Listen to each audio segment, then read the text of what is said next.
ખેડાના નડિયાદમાં આજથી 3 દિવસીય DGP athlete meet 2015ની શરૂઆત થઈ છે, જેમાં અધિક પોલીસ મહાનિર્દેશક હથિયારી એકમો દ્વારા ગુજરાત પોલીસ દળમાં વિવિધ સ્પર્ધાઓનું આયોજન કરવામાં આવનાર છે। નડિયાદના મરીડા રોડ પર આવેલ સ્પોર્ટ ક્લબમાં યોજનાર આ સ્પર્ધામાં 186 પુરુષ તેમજ 65 મહિલા રમતવીરો ભાગ લઈ રહ્યા છે। સ્પર્ધામાં રાજ્યની 4 સિટીની 7 અને રેન્જની 2 ટીમ ઉપરાંત એસઆરપી ગૃહની ટીમો મળી કુલ 16 ટીમો ભાગ લઈ રહી છે। આજરોજ સ્પર્ધાની ઓપનિંગ સેરેમની યોજાઈ હતી, જે બાદ આગામી તારીખ 21/2/2015ના રોજ ક્લોઝિંગ સેરેમની યોજનાર છે।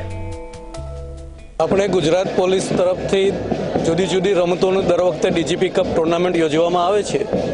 ખાસ કરીને એક સ્પોર્ટ્સના માધ્યમથી એક ખેલદિલી વધે, કોમ્પિટિટિવ સ્પિરિટ વધે અને સાથે સાથે પોલીસ પબ્લિકનો ઇન્ટરફેસ વધે, એ હેતુથી આ ટુર્નામેન્ટોનું આયોજન કરવામાં આવે છે।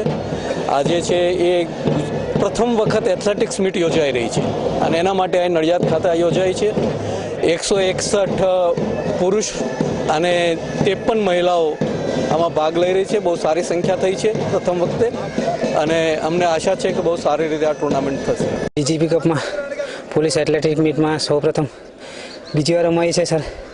અમે એથ્લેટિકના જે પ્લેયરો છે એમને આગળ વધવા માટે પ્રોત્સાહન મળશે। Kalpesh Patel, news online, Kheda.